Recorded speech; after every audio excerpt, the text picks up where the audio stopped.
পেঁয়াজ, রসুন, আদা সব কিছু বাদ দিয়ে আজকে এই মাছটা বানাবো। আর খেতেও দারুণ হবে। যারা পেঁয়াজ রসুন খেলে গ্যাস হয়ে যায় মনে করেন, তো তার জন্য এই রেসিপিটা একেবারে তাদের জন্য। পেঁয়াজ থাকবে না, রসুন থাকবে না, আদা থাকবে না, পুরো একেবারে অন্যরকম স্বাদের রেসিপি। তো চলুন দেখি কিভাবে বানালাম। আমি গীতা, আপনারা দেখছেন রাজগীত কিচেন। তো চলুন দেখি।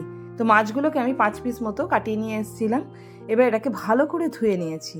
এবার একটা পাত্রের মধ্যে এটাকে নিয়ে নিচ্ছি। 5 পিস মাছ আছে, এটার মধ্যে ভালো করে আমি এখন নুন আর হলুদ মাখিয়ে নেব। এই মাছের রেসিপিটা কিন্তু দুর্দান্ত হয় খেতে। এখানে প্রত্যেকটা স্টেপ ক্লিয়ার করে দেওয়া হয়েছে। ভিডিওটা শুরু থেকে শেষ অবধি পুরোটা দেখলে কিন্তু আপনিও এরকম একটা দুর্দান্ত এবং নতুন রেসিপি বাড়িতে প্রেজেন্ট করতে পারেন। তো এখানে দেখুন নুন হলুদ মাখিয়ে পাত্রের মধ্যে রেখে দিয়েছি মাছটাকে। আর এখানে আরেকটু সর্ষের তেল অ্যাড করলাম তেলের মধ্যে। এবারে মাছগুলোকে আমি ছেড়ে দেবো তেলের মধ্যে। আর মাছ আমাদের তেল যখন গরম হয়, ধোঁয়া ওঠে, তখন কিন্তু মাছগুলোকে সবসময় কড়াইয়ে ছাড়বেন। তাহলে কিন্তু মাছ একেবারে ভেঙে যাবে না এবং গোটা গোটা উঠবে। অনেক সময় মাছ কিন্তু ভেঙে যায় উল্টানোর সময়, তার কারণই হচ্ছে আমরা কাঁচা তেলে মাছ দিয়ে দিই। তো দেখুন, যেহেতু আমি ধোঁয়া ওঠা তেলে মাছ দিয়েছিলাম, মাছগুলো কিন্তু খুব সুন্দরভাবে লাল হয়ে ভাজা হয়ে গেছে এক সাইড এবং একেবারে গোটা গোটা উঠেছে। তো আর একটু মশলা বানিয়ে নিই, চলুন ওই ধারে। এখানে আমি টমেটোটাকে একটু কুড়ে রেখে দিচ্ছি।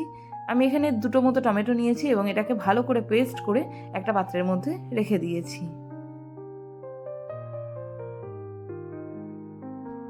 আর দেখুন এদিকে মাছও কিন্তু এটা কুড়তে কুড়তে ভাজা হয়ে গেছে।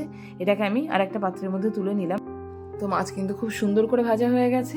এবার আমি সব কটা মাছ আস্তে আস্তে তুলে নিই। এই রেসিপিটা আমাদের বাড়িতে যখন মাছ মাংস খেতে মন করে না, কিন্তু মাছ না খেলেও নয়, সেই সময় কিন্তু পেঁয়াজ রসুন ছাড়া কিভাবে বানাবো সেই রহস্য উদ্ঘাটন করতে গিয়েই কিন্তু এই রেসিপিটা নতুনভাবে সৃষ্টি করা হয়েছে। একেবারে আপনি কোথাও দেখতে পাবেন না এই রেসিপিটা। এটা একেবারে আমার নতুন আমার তৈরি রেসিপি। তো এখানে তেলের মধ্যে কালো জিরে দিলাম, হলুদ দিয়ে দিলাম, আর উপর থেকে দিয়ে দিলাম কুড়ে রাখা টমেটোটাকে। বেশ অনেকটা পরিমাণ টমেটো দিয়েছি।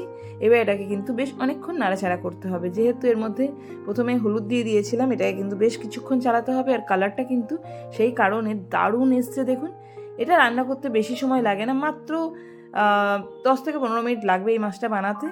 আর এখানে আমি সবচেয়ে মেন উপকরণ সেটা হচ্ছে এখানে পোস্ত। এটাকে আমি কাঁচা লঙ্কা দিয়ে বেটে রেখে দিয়েছিলাম।